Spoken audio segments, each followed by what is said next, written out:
বাংলাদেশের রাজনীতিতে বিদেশি শক্তির অন্দরমহলের খেলা এখন ওপেন সিক্রেটের বিষয়।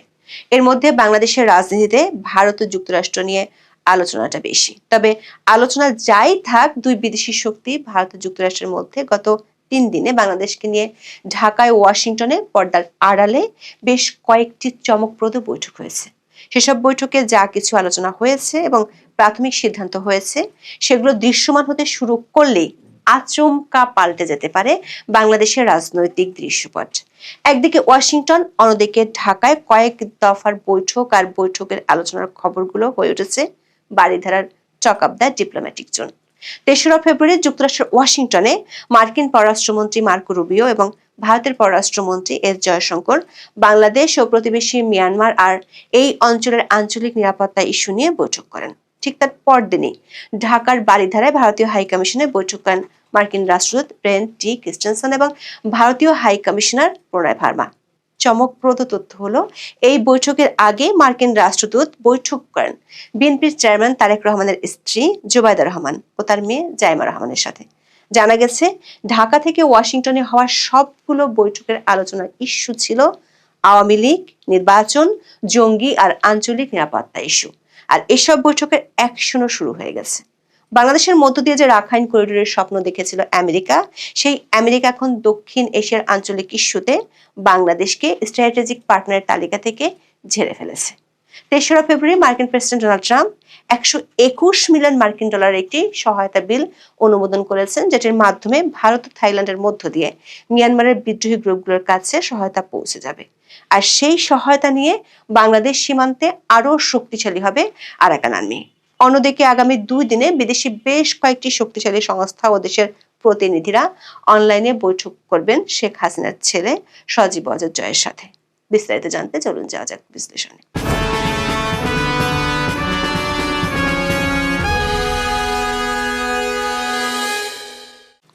সাধারণত বড় কোনো ঘোষণা দেওয়ার জন্য নিজের মালিকানাধীন সামাজিক যোগাযোগ মাধ্যম ট্রুথ সোশ্যালের দ্বারস্থ হন মার্কিন প্রেসিডেন্ট ডোনাল্ড ট্রাম্প। ভারতের সাথে বাণিজ্যিক সংঘাত নিরসন হতে যাচ্ছে চুক্তি, এমন খবরও তিনি জানিয়েছিলেন ট্রুথ সোশ্যালে পোস্ট করে।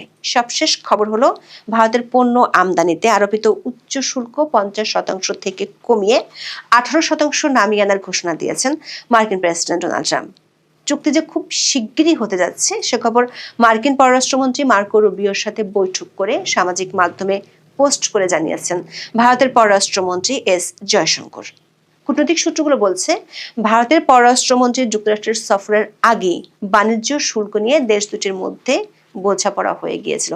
যদিও আনুষ্ঠানিকভাবে এস জয়শঙ্কর মার্কিন মুলুকে গিয়েছিলেন রেয়ার আর্থ বা দুষ্প্রাপ্য খনিজ নিয়ে সম্মেলনে যোগ দিতে, কিন্তু সেখানে পর্দার আড়ালের বৈঠকগুলোতে আলোচনার বড় ইস্যু ছিল দক্ষিণ এশিয়ার আঞ্চলিক নিরাপত্তা ইস্যু, বিশেষ করে বাংলাদেশ ও মিয়ানমারের পরিস্থিতি নিয়ে।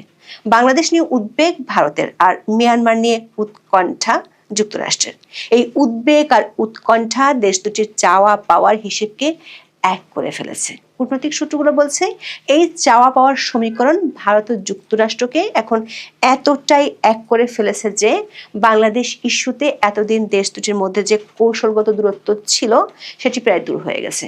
অভিন্ন স্বার্থ বাস্তবায়নে বৈঠক হয়েছে ওয়াশিংটনে, আর ওয়াশিংটন থেকে আসা নির্দেশ পৌঁছে ঢাকায় নানান জায়গায় বৈঠক করেছেন মার্কিন রাষ্ট্রদূত ব্রেন্ট ক্রিস্টেনসন। যুক্তরাষ্ট্র চায় মিয়ানমারে চীনের প্রভাব কমিয়ে ওখানকার দুর্লভ খনিজে ভাগ বসাতে। তার জন্য মিয়ানমারের বিদ্রোহী শক্তিগুলোকে গত কয়েক বছর ধরে সামরিক ও আর্থিক সাহায্য দিয়ে আসছে আমেরিকা। 2023 সালে ন্যাশনাল ডিফেন্স অথরাইজেশন অ্যাক্ট বা এনডিএ এর অংশ হিসেবে দেশটি পাশ করে বার্মা অ্যাক্ট, যাকে বলা হয় Burma unified through rigorous military accountability act. এটি মূলত মিয়ানমারের এখনকার বিদ্রোহী শক্তিগুলোকে শক্তিশালী করার একটি আইনি কাঠামো। এই বার্মা অ্যাক্টের অধীনেই আমেরিকা আরাকান আর্মি সহ মিয়ানমারের বিদ্রোহী গোষ্ঠীগুলোকে সহায়তা দিয়ে আসছে। জাতিসংঘ ও মার্কিন যুক্তরাষ্ট্র এই সহায়তা পৌঁছে দিতে বাংলাদেশ দিয়ে রাখাইন মানবিক করিডোর স্থাপন করতে চেয়েছিল। বাংলাদেশের অন্তর্বর্তী সরকার, বিশেষ করে জাতীয় নিরাপত্তা উপদেষ্টা ডক্টর খলিলুর রহমান, এই করিডোর দেওয়ার জন্য আদা জল খেয়ে নেমেছিল, কিন্তু বাদ সেজেছিল বাংলাদেশের সেনাবাহিনী। শেষ পর্যন্ত আনুষ্ঠানিকভাবে এই করিডোর আর দিতে পারেনি ইউনূস প্রশাসন। কূটনৈতিক সূত্রগুলো বলছে, আমেরিকার রাখাইন করিডোরের মাধ্যমে মিয়ানমার ইস্যুতে বাংলাদেশকে কৌশলগত বা স্ট্র্যাটেজিক পার্টনার করতে চেয়েছিল। কিন্তু গত 31 জানুয়ারি মার্কিন সিনেটে যে বিল পাশ হয়েছে তাতে দেখা যাচ্ছে বাংলাদেশকে এই পার্টনার করার চিন্তা বাদ দিয়েছে আমেরিকা। ওই দিন মিয়ানমারের বিদ্রোহী গোষ্ঠীগুলোকে সহায়তা করার জন্য 121 মিলিয়ন মার্কিন ডলারের সহায়তা বিল অনুমোদন করে দেশটির সিনেট। ওই বিলটি 71-29 ভোটে অনুমোদিত হয় এবং 3রা ফেব্রুয়ারি 2026 তারিখে প্রেসিডেন্ট ডোনাল্ড ট্রাম্প এটি স্বাক্ষর করলে আইনে পরিণত হয়। এই বিপুল পরিমাণ সহায়তার $1 মিয়ানমারের জান্তা সরকার পাবে না, পাবে আরাকান আর্মি সহ বিদ্রোহী গোষ্ঠীগুলো। বিলটির সবচেয়ে উল্লেখযোগ্য দিক হলো এতে মিয়ানমারকে প্রদত্ত সহায়তার জন্য থাইল্যান্ড এবং ভারতের রুট ব্যবহারের কথা সুনির্দিষ্টভাবে উল্লেখ করা হয়েছে। অথচ গত বছর আমেরিকার মাথায় ছিল ভারত নয় বাংলাদেশের নাম। কূটনৈতিক বিশ্লেষকেরা মনে করেন এই বিলে ভারতের নাম থাকায় এটি পরিষ্কার ওয়াশিংটনের কৌশলগত অগ্রাধিকারের তালিকায় বাংলাদেশের অবস্থান এখন আগের মতো নেই। বিষয়টি আরো গুরুত্বপূর্ণ হয়ে উঠেছে এই বিলে ট্রাম্প যেদিন স্বাক্ষর করেন সেদিন ওয়াশিংটনে বসে মার্কিন পররাষ্ট্রমন্ত্রীর সাথে রুদ্ধদ্বার বৈঠক করেন ভারতের পররাষ্ট্রমন্ত্রী এস জয়শঙ্কর। টাইমস অব বাংলাদেশের খবরে বলা হয়েছে, ভারত ও মার্কিন যুক্তরাষ্ট্র বাংলাদেশের দ্রুত উদ্ভূত রাজনৈতিক পরিস্থিতি নিয়ে নীরবে কূটনৈতিক আলোচনা জোরদার করছে, যেটি 12 ফেব্রুয়ারি বাংলাদেশের জাতীয় নির্বাচনের আগে দেশ দুটির আগের কৌশলের সম্ভাব্য পুনর্বিন্যাস বা পরিবর্তনের ইঙ্গিত দিচ্ছে। গণমাধ্যমটির খবরে বলা হয়েছে, ওয়াশিংটনে উচ্চ পর্যায়ের আলোচনার পর চলতি সপ্তাহে ঢাকায় বেশ কিছু ক্লোজ ডোর বৈঠক হয়েছে, যেগুলো থেকে বাংলাদেশ ও বাংলাদেশের বর্তমান পরিস্থিতি নিয়ে ভারত ও যুক্তরাষ্ট্রের অভিন্ন সিদ্ধান্তে পৌঁছানোর ইঙ্গিত পাওয়া গেছে। ওয়াশিংটনে মার্কিন পররাষ্ট্রমন্ত্রী মার্কো রুবিওর সাথে ভারতের পররাষ্ট্রমন্ত্রী এস জয়শঙ্করের বৈঠক হয় 3রা ফেব্রুয়ারি। দর্শক, 2রা ফেব্রুয়ারির ভিডিওতে এই বৈঠকের খবর জানিয়েছিলাম। জানা গেছে বৈঠকে মূল আলোচনার বিষয় ছিল 3টি: 1 বাংলাদেশ, 2 মিয়ানমার এবং সবশেষ এই দেশ দুটিকে ঘিরে ইন্দো প্যাসিফিক অঞ্চলের নিরাপত্তা।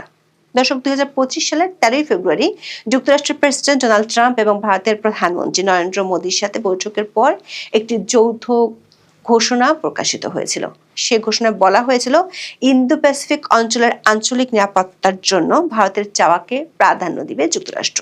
জয়শঙ্কর ও মার্কো রুবিওর বৈঠকেও সিদ্ধান্ত হয়েছে, দক্ষিণ এশীয় অঞ্চলে মিয়ানমার ইস্যুতে যুক্তরাষ্ট্রের আর বাংলাদেশ ইস্যুতে ভারতের স্বার্থকে প্রাধান্য দিবে দেশ দুটি। 2024 সালের 5ই আগস্ট বাংলাদেশের রাজনীতিতে পট পরিবর্তনের পর থেকে এই অঞ্চলে ব্যাকফুটে আছে ভারত। বাংলাদেশের অভ্যন্তরীণ রাজনীতি ও সরকারের শীর্ষ মহল থেকে ভারত বিরোধী প্রচারণা তীব্র হয়েছে। বিশেষ করে শেখ হাসিনা ইস্যুকে ঘিরে দুই দেশের সম্পর্ক ইতিহাসের সর্বনিম্ন পর্যায়ে পৌঁছে গেছে। ভারত সরাসরি নাম না বললেও আওয়ামী লীগ সহ সকল দলের অংশগ্রহণে নির্বাচনের কথা বেশ কয়েকবার বলেছিল। আবার বাংলাদেশে অন্তর্বর্তী সরকার আমলে জঙ্গিবাদের উত্থান হচ্ছে এমন অভিযোগ ভারত থেকে করা হয়েছে। একই অভিযোগের কথা আন্তর্জাতিক গণমাধ্যমেও ফলাও করে প্রচারিত হয়েছে।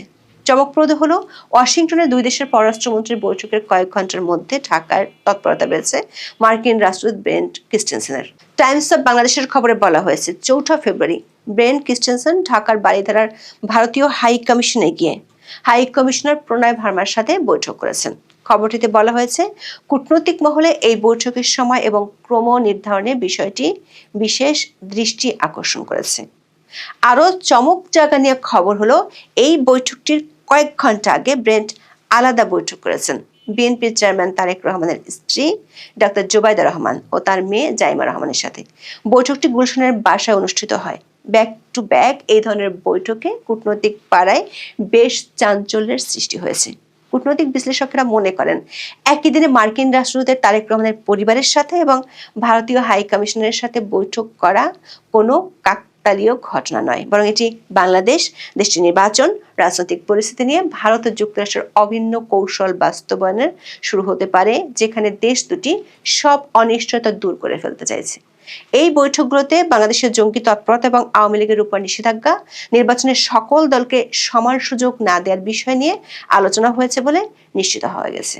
টাইমস অব বাংলাদেশের খবরে আরো বলা হয়েছে, গণমাধ্যমের সঙ্গে কথা বলার অনুমতি না পাওয়া একটি সূত্র জানায়, বাংলাদেশ নিয়ে দিল্লি ও ওয়াশিংটনের মধ্যে আলোচনা একাধিক প্ল্যাটফর্মে অব্যাহত থাকার সম্ভাবনা রয়েছে। বিশেষ করে ভারত তার অগ্রাধিকারের উপর জোর দিবে এবং ওভারল্যাপিং লক্ষ্য অর্জনের জন্য যেখানে সম্ভব মার্কিন যুক্তরাষ্ট্রকে সামনে রাখা হবে। কূটনৈতিক একাধিক সূত্র থেকে জানা গেছে, আওয়ামী লীগ ও নির্বাচন ইস্যুতে মার্কিন যুক্তরাষ্ট্রের প্রতিনিধি 6 ও 7 ফেব্রুয়ারি ইইউ এবং কমনওয়েলথ সহ বেশ কয়েকটি আন্তর্জাতিক সংস্থা এবং দেশের প্রতিনিধিদের সাথে কথা বলবে। 7 ফেব্রুয়ারি আন্তর্জাতিক সংস্থাগুলোর প্রতিনিধিরা অনলাইনে বৈঠক করবেন শেখ হাসিনার ছেলে সজীব ওয়াজেদ জয়ের সাথে। এসব বৈঠকের পর পরিস্থিতির নাটকীয় মোড় দেখা গেলে অবাক হওয়ার কিছু থাকবে না, এমন মন্তব্য করেছেন ওই বৈঠকে থাকবেন এমন একজন প্রতিনিধি। ওই প্রতিনিধি বলেছেন, ওই বৈঠকগুলো সফল হলে কার্যক্রম নিষিদ্ধ থাকা আওয়ামী লীগ ও এর অঙ্গ সংগঠনগুলো মিছিলের খবর গণমাধ্যমে দেখতে পাওয়া যাবে। সূত্রগুলো বলছে, এসব বৈঠকের খবর সরকার এবং সরকারের মিত্র অন্য রাজনৈতিক দলগুলো জানে, কিন্তু এখন তাদের আর কিছু করার নেই, কারণ সরকারের কয়েকজন উপদেষ্টা এবং 2টি মিত্র দলের উপর পশ্চিমাদের আস্থার লেশ মাত্র নেই। মার্কিন মূল্যকে ভারত ও যুক্তরাষ্ট্রের পররাষ্ট্রমন্ত্রীর বৈঠকের খবর পাওয়ার পর 2রা ফেব্রুয়ারি পররাষ্ট্র মন্ত্রণালয়ে ছুটে গিয়েছিলেন জাতীয় নিরাপত্তা উপদেষ্টা খলিলুর রহমান, কিন্তু পররাষ্ট্র উপদেষ্টার সাথে বৈঠকে কোনো কুল কিনারা করতে পারেননি জাতীয় নিরাপত্তা উপদেষ্টা। এখন এই পর্যন্ত। সবাই ভালো থাকুন, সুস্থ থাকুন, নিরাপদে থাকুন। দেখা হবে আগামী পর্বে।